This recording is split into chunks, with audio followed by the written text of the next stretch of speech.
Bueno, bienvenido de vuelta al programa. Yo hago esto todas las noches y hace muchos años, entonces antes de que comience el programa converso un poquito con mi invitado. Y generalmente en 3 minutos digo, este señor es más inteligente que yo, o empatamos o yo le gano. En este caso me di cuenta en el segundo 30 o 32 que mi invitado es mucho más inteligente que yo. Les hago esa advertencia, es un disclaimer, ¿no? Y se llama Javier Larrondo y es español. Un aplauso para Javier, por favor. Gracias. Bienvenido. Gracias. Bienvenido, bienvenido. Bueno, cuéntanos un poco, ¿a qué te dedicas? ¿Cuál es tu agenda? ¿Cuáles son tus preocupaciones éticas, Javier? Bueno, yo estoy centrado en el problema de Cuba y los derechos humanos porque a mí emocionalmente me toca, familiarmente. Yo lo he sufrido muchos años. ¿Puedes explicar por qué o cómo así? Bueno, mi familia, ellos son cubanos y entonces yo he el dolor de lo que significa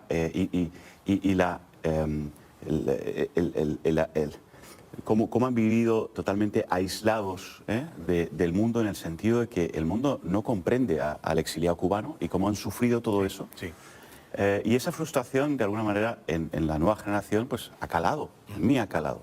Tienes hermanos cubanos y entiendo que tus padres son cubanos. Mis padres, sí, mi madre nació en España, pero a los 4 años se fue a vivir a Cuba, con lo cual estuvo hasta los 30 y pico años, es decir, era una cubana más, ¿no?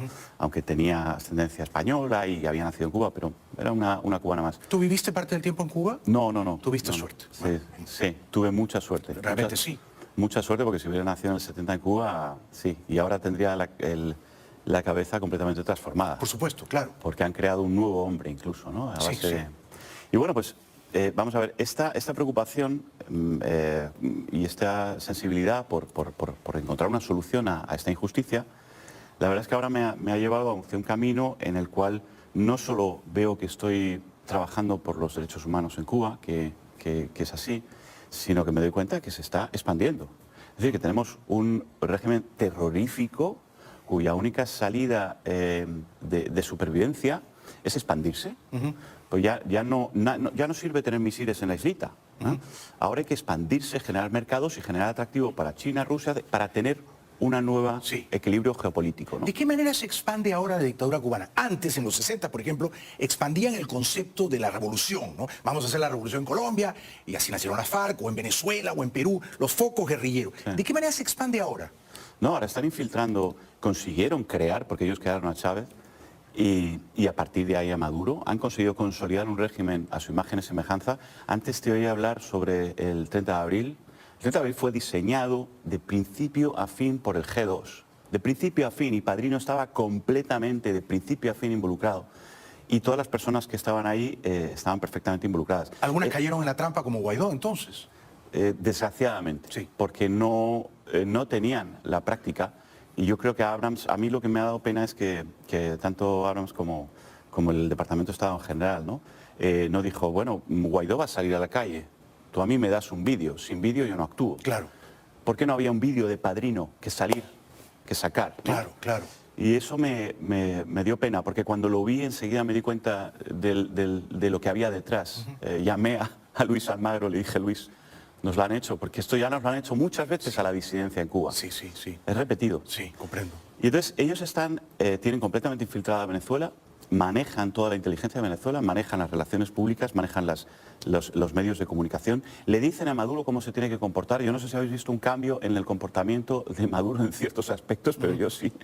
Y ¿de qué manera se refleja ese cambio? ¿Visteis la entrevista aquella que estaba confiscada, que luego salió al aire? ¿Cómo no? Lo que le costó a Maduro aguantarse hasta que reventó. Sí. Ese trozo que aguantó fue por orden del G2 cubano. O sea, tú tienes que aguantar, como ha hecho Raúl Castro toda la vida, como ha hecho Fidel Castro. O sea, tú tienes que dejar que sean los demás los que revienten y los que se pongan nerviosos. Y entonces luego les acusamos de radicales. Pero él no pudo. Y no pudo.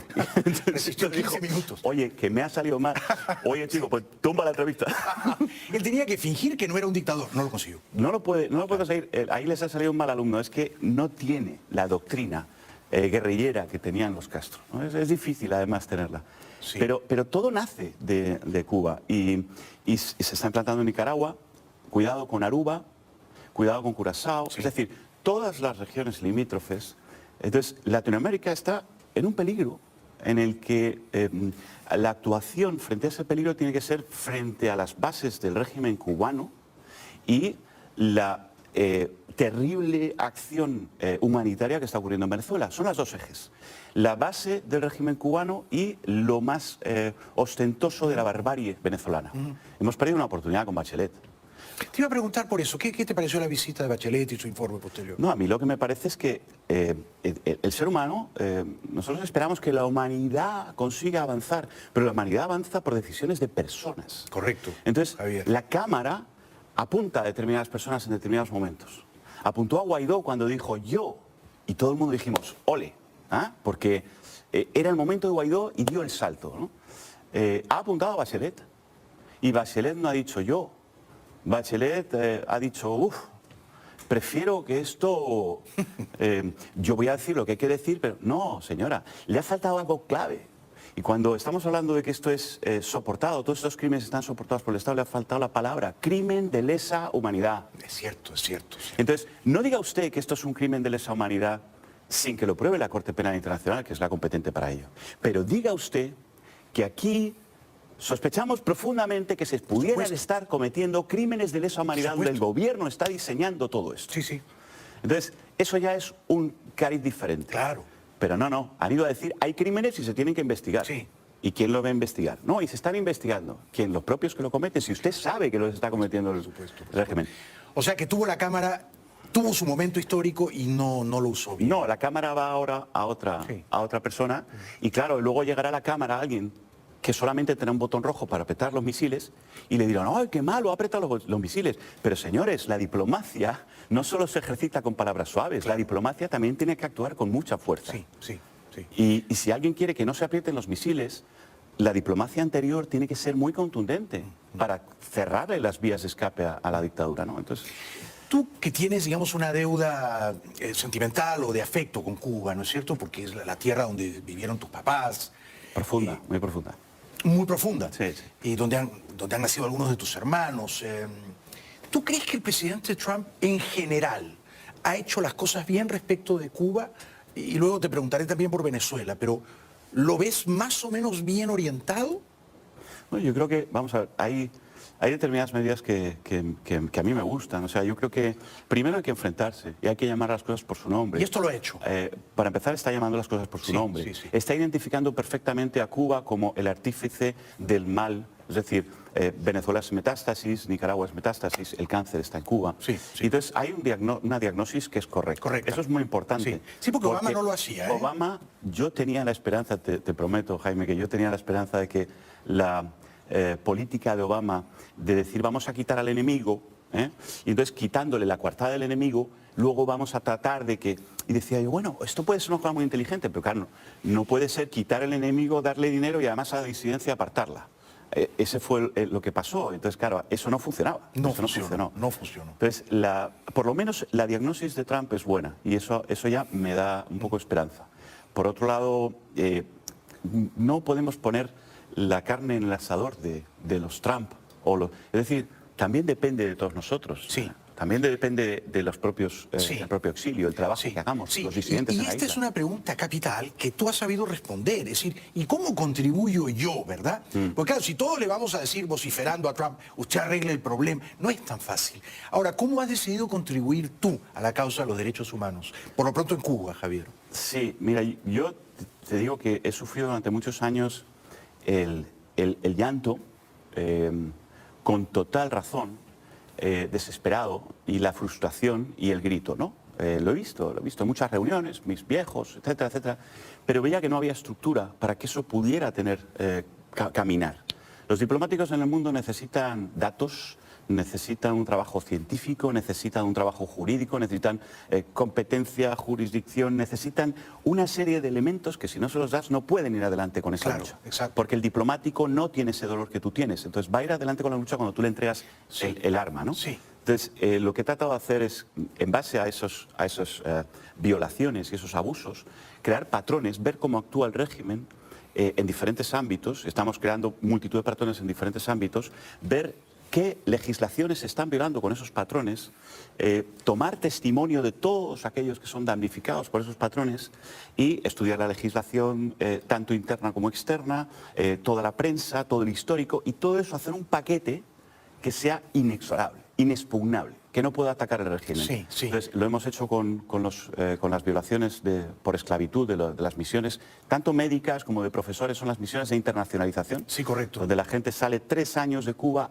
prácticamente obligados, el 90% obligados, sin ver a su familia obligatoriamente durante 3 años, cobrando el 10% de lo que en realidad les debería corresponder, y que se queda el 90% del régimen, sin salir de una zona, confinados en unas casas inmundas muchas veces, sin poder conducir un coche porque el coche te trasladaría a otra zona, sin poder hablar con la población por medio de la legislación cubana, negro sobre blanco. O sea, una cosa de locura.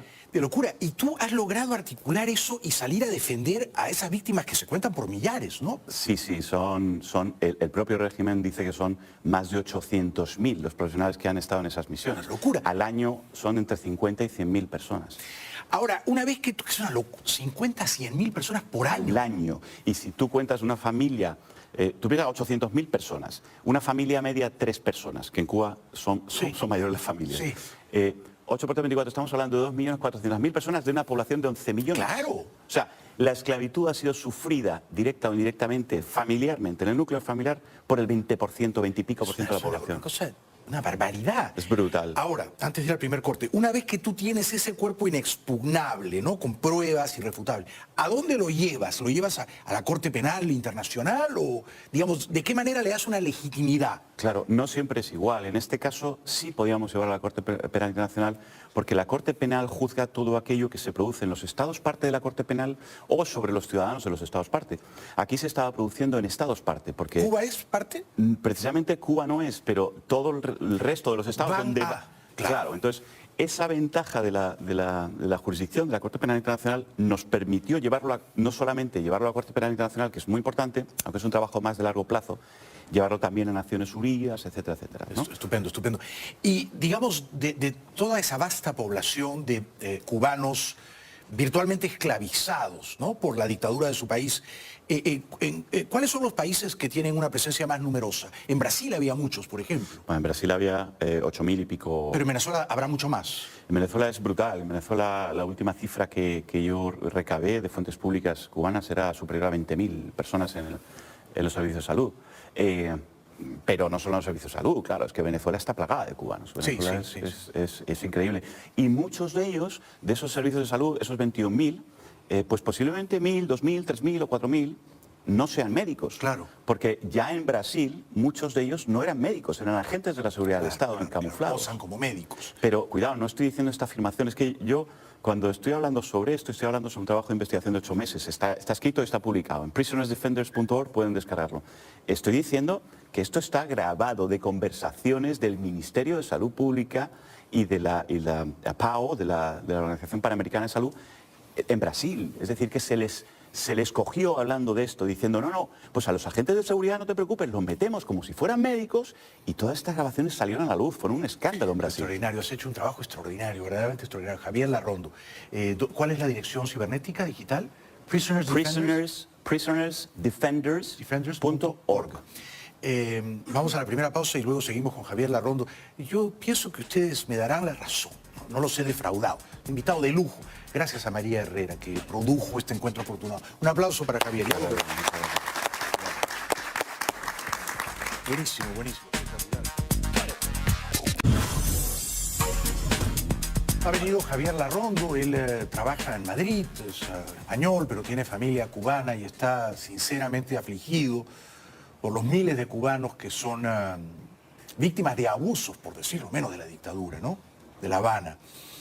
Entiendo que has documentado recientemente una otra forma de abuso que ejerce la dictadura de La Habana sobre disidentes que viven en la isla. Cuéntanos en qué consiste, por favor, Javier. Sí, el régimen desde hace ya tiempo, siempre lo ha hecho un poco, en alguna medida, ¿no?, pero en los últimos meses muchísimo más.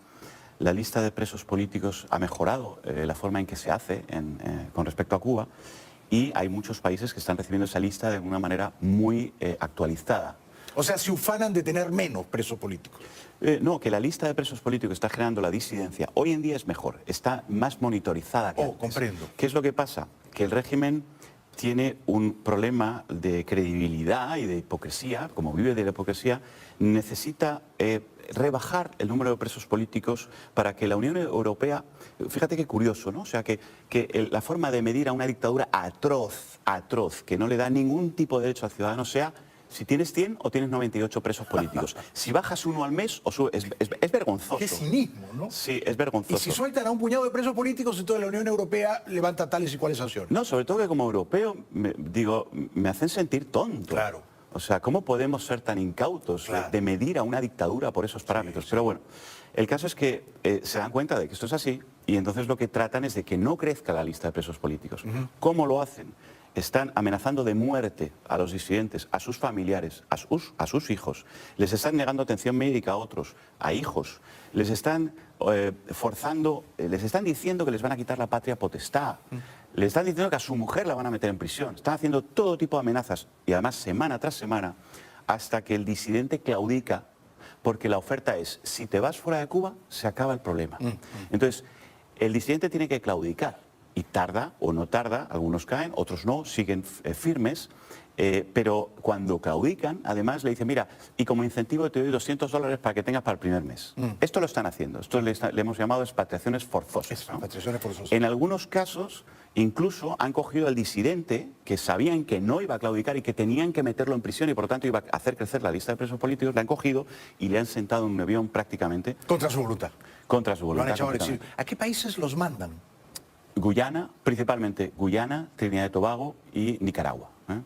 Sí, y donde improbablemente se quedan. De ahí se van a otro lado, supongo. No, y además es que llegan en una situación de apatriados completos. Exacto. Porque llegan como turistas, imagínate, no pueden trabajar, al cabo de X meses están en una situación ilegal absoluta. Sí. En Trinidad y Tobago es más. No se habla el español como lengua oficial. Pero fíjate en Trinidad y Tobago lo que pasa.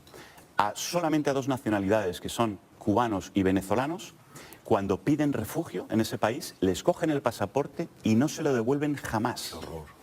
Entonces, cuando consiguen salir de Trinidad y Tobago, piden el pasaporte, oye, que me voy a ir ya, Claro. tú no me das refugio, tienes mi pasaporte confiscado, o dámelo. No te lo dan. Y entonces se van con un papelito que es un salvoconducto falso, Qué horror. con el que deambulan por toda Latinoamérica, pasan por la selva del Darién, o sea, el infierno que pasan estos disidentes después de haber trabajado durante años por los derechos humanos es increíble, ¿no? Tenemos uno, además, especialmente afectado, que después de una paliza delante de sus hijos, le rompieron la mano por varias partes, no tiene atención médica, está en una situación horrible y está ahora mismo varado en Costa Rica. Qué espanto. Eliezer Góngora Izaguirre, un tipo buenísimo, ese tipo incluso resistió la prisión durante 6 meses para que se fuera de la isla y que no se iba. Claro, y el que no se rinde, el que no claudica, termina en la cárcel o incluso... Sí, el que no claudica, lógicamente, va a prisión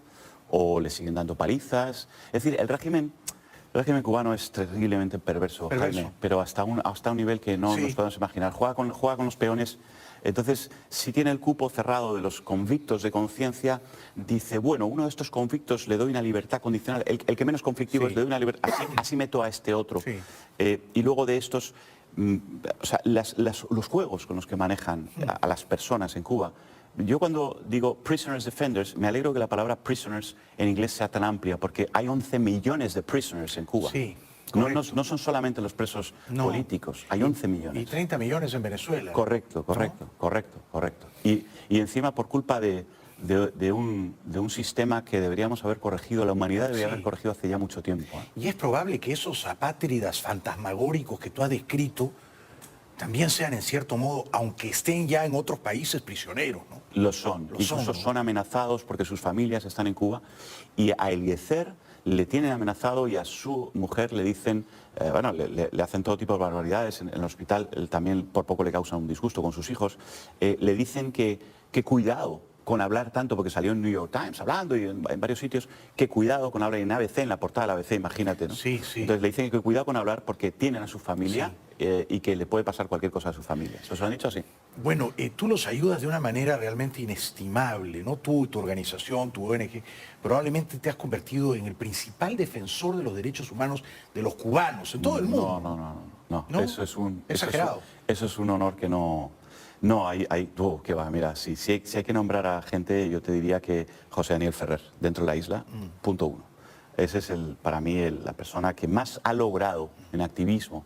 Y por lo tanto yo estoy en el nivel, no sé, muy por debajo de todo eso. ¿Y cómo podemos nosotros ayudar a tu causa? Esta es mi última pregunta. Pues mira, esto sería importante. Nosotros hasta ahora estamos tratando de conseguir que esos expatriados tengan un tratamiento diferente para que puedan rehacer sus vidas y reactivarse. O sea, nosotros queremos rebelarnos contra el régimen los ha desactivado, nosotros queremos reactivarlos. Hay muchos de ellos que además que tienen una situación terrible, entonces estamos recogiendo voluntades y fondos y ayuda para tratar de acoger a esa gente, tratarlos de meter en un país donde puedan estar activos de nuevo, idealmente que vengan a Miami a trabajar por la libertad. Sería lo razonable. Sí, porque esa gente lleva muchos años de conocimiento de cómo trabajar contra esa dictadura. Y son perseguidos políticos, son refugiados políticos. Correcto. Le corresponde el asilo a no dudarlo, ¿no? Correcto. Claro. Entonces estamos haciendo ahí, creo que había una página web, una campaña, ¿no? No sé si, en qué URL, yo no sé. ¿Eh? Ok, GoFundMe. Ahora, GoFundMe. después de la pausa le pregunto a María y lo digo todo apropiadamente. Te lo agradezco muchísimo. Sí. Pasa que ya tú y yo somos de una generación un poco posterior a la modernidad. Bueno, O anterior. Yo creo que tenemos que ponernos al día. Seguro que estamos muy al día. Te felicito, haces un trabajo formidable. Muchísimas gracias. En nombre de la causa de la libertad que defiendes con tanta bravura y tanta lucidez, gracias de corazón. Entren por favor a prisonersdefenders.org, ¿no es cierto? Sí, ahí no está el GoFundMe, lo que pasa es que deberíamos ponerlo. Ahora lo ponemos Ahí en está la pantalla. información de las denuncias, ahí está lo académico. Sí. El crowdfunding lo estamos haciendo en otra página que no conozco. Ahora lo difundimos y lo compartimos con el público. Muy ¿Te bien. vas contento, Javier? Me voy feliz. Yo creo que es importante que haya programas como el tuyo, que se hablen las Gracias. cosas claras. Me gusta cuando se abren las cosas claras. Gracias. Vuelve pronto, te necesitamos. Muchísimas gracias. Gracias de corazón. Gracias a ti. Un aplauso para Javier Larrón. Gracias.